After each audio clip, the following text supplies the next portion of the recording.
Hey yo, thanks for tuning in to Celebs Source, your source for celeb news. Now today we got Drake and Ross on courtside Karen, Ja Rule with the come up, Uncle Murder in the Pharrell snitch statement, Chief Keef in the hospital, BOOSIE on who needs to get a bulletproof hat, and FBG Duck's mom on Durk and King Von. Hey yo, thanks for tuning in to Celebs Source. If this is your first time to the channel, be sure to hit that like button if you're feeling any part of the content. If you haven't already subscribed to the channel, man, what you waiting for, man? Alright, that subscribe button ain't gonna hit itself. Hit that subscribe button, man, if you're feeling the content and if you don't mind getting this in the future. Hey yo, shout out to my boy Kenneth Holmes, man. We appreciate your thoughts, Money Grip, and we are honored by your views. Those of y'all that keep coming through and keep returning after you hear the antics, man, we appreciate y'all as well. Salute. Now, first on deck, I'm sure you've heard about the infamous courtside Karen, but for those of y'all that are a bit confuzzled about who that is, a young lady, she already been labeled courtside Karen, was at a Lakers versus Hawks game when her husband sitting in the bleachers on the side, right? And LeBron began to have a back and forth. Now, of course, courtside Karen can't be quiet, and she decided to chime in talking crazy to King James. Now, we're not exactly sure, but legend has it that someone with LeBron's voice told the courtside Karen to shut the F up. Mind you, on the first day of Black History Month. I know. Savage. Now, Shorty stated that LeBron cussed at her husband and she was defending his honor. And when I think about it, right? If I'm at an opera and my lady starts clowning the fat lady that starts singing and they start having a back and forth, I'm gonna tell my lady, hey yo, man, you wildin', man, sit down. But I ain't gonna start roasting the fat lady while my lady's talking about the Viking horns the woman has on her head. I mean, I ain't gonna do all that. You see what I'm saying? Look, am I making sense? Look, I don't know. Anyway, the lady did issue an apology, but you know that joint gets no play here.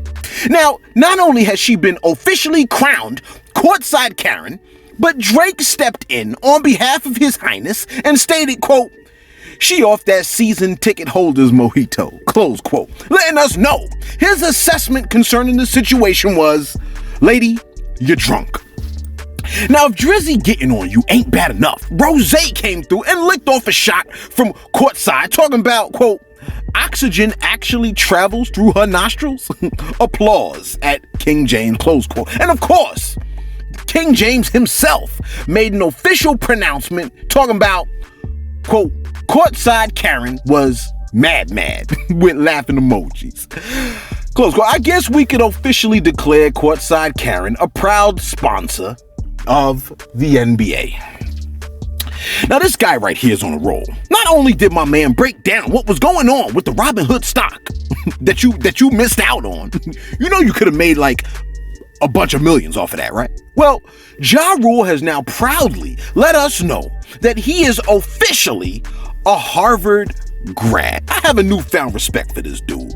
My man was at one time or another talking about murder, with me watching like, yo, this is so corny, to officially successfully completing the Harvard Business School online program in Entrepreneurship Essentials. Now, the program introduces a framework to evaluate opportunities, manage startups, and finance ventures. And I'm pretty sure that joint ain't honorary either. Hey, yo, I gotta give props to Ja Rule on this one, man, for extending his education. Hey, yo, respect and salute for that. Hey, yo, real talk, you gotta give props what props are due, man. And if you extended your education, that's what's up. You see what I'm saying? Now, remember that story we told you about Pharrell? And your boy was like, I ain't gangster. You do dirt around me, I'm snitching off top. So go on and get that dirt business away from your boy. Remember when he said that?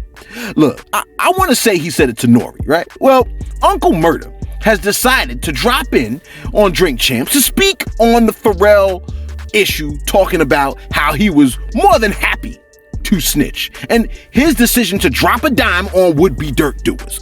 Uncle Murder stated the following. He said, quote, "The difference was this. You know what I don't like about the Pharrell thing? It was just like, why promote that? We in the era now where mother effers is thinking snitching is so cool, and definitely because the ninjas like Tekashi. So you got these mother effers making snitching like a cool thing. And I was just mad at Pharrell for promoting that. Definitely on this platform. This is a big platform right here. That's not cool. I was mad at Pharrell for doing that. No personal beef with him. Close quote. Let me tell you, look, if you haven't already heard it, right? Uncle Murda is wrapping up the year 2020. Oh my gosh, priceless. You see what I'm saying? I'm telling you, that has got to be one of the only 15-minute songs that after I heard it, I was like, I am going to be playing that a couple more times.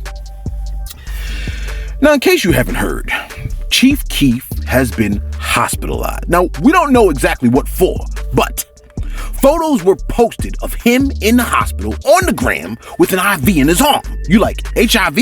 No, hell no. I said an IV in his arm. He also posted another picture of, what is that, his leg? I think that's his leg, with a caption talking about pimp in distress. Wait, is that his leg? I don't know. Look, let's just hope the man has a speedy recovery.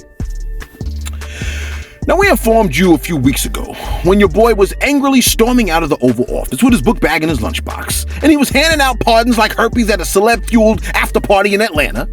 Your boy, your man's Trump hit Desiree Perez with a pardon. Now, in case you had a temporary lapse of memory, Perez is the CEO of Roc Nation.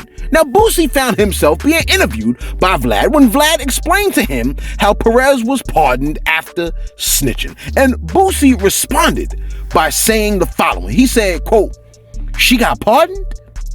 Did they give her federal protection too? Don't the ish come with it?" I don't know if it's like a package deal when, you know what I'm saying, when you get pardoned if you get, but I don't think so, honestly.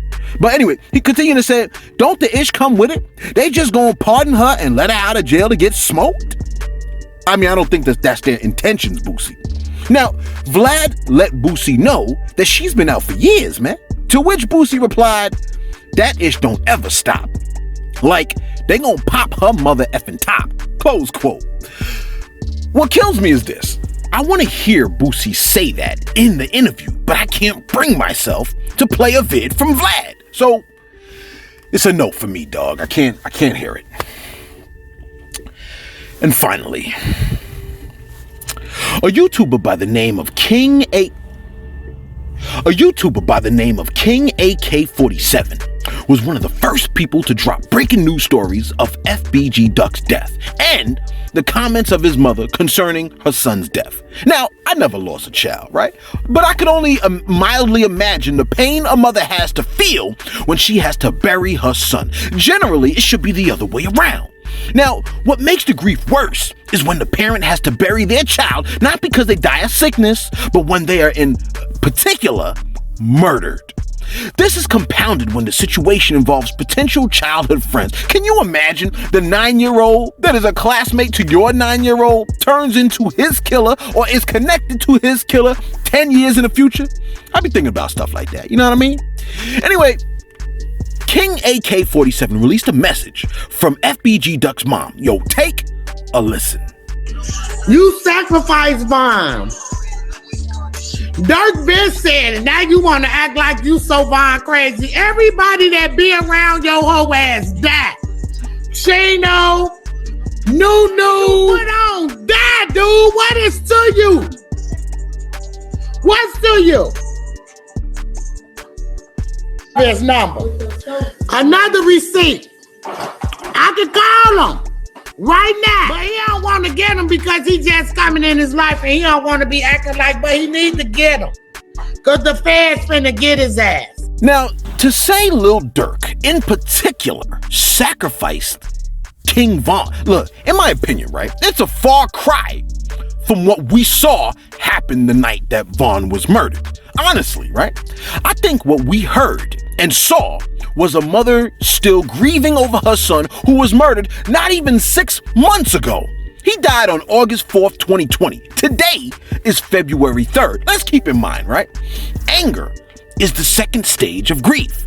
During that particular stage, right, individuals recognize that denial stage cannot continue and they become frustrated, especially at others close to them. And they usually start saying things like, why me? It's not fair. How could this happen? Why would this happen? Who is to blame? They start blaming God. They start blaming people that are close to the one that they lost. We would hope Lil Durk doesn't respond. And I don't think he will, because that would be like pouring salt mixed with lemon into a wound. You follow what I'm saying? Yo, let us know what you think. FBG Duck's mom. I mean, we understand what she's feeling. Her statement of saying that one person sacrificed another, I don't really agree with the whole sacrificing people thing. I think things play out the way that they play out. And particularly looking at that situation, that's how I see that situation. Okay? Uncle Murder on the Pharrell snitch statement. I mean, Pharrell said he ain't gangster and he gonna snitch because he thinks that, yo, man, if you doing this dirt by me, I ain't getting locked up for your shenanigans. Do you agree with Pharrell or do you agree with Uncle Murder on the situation? And courtside Karen, don't they get on your nerves? And yo, let us know what you think. Be sure to like, be sure to subscribe. Thanks for tuning in to Celebs Source, your source for celeb news.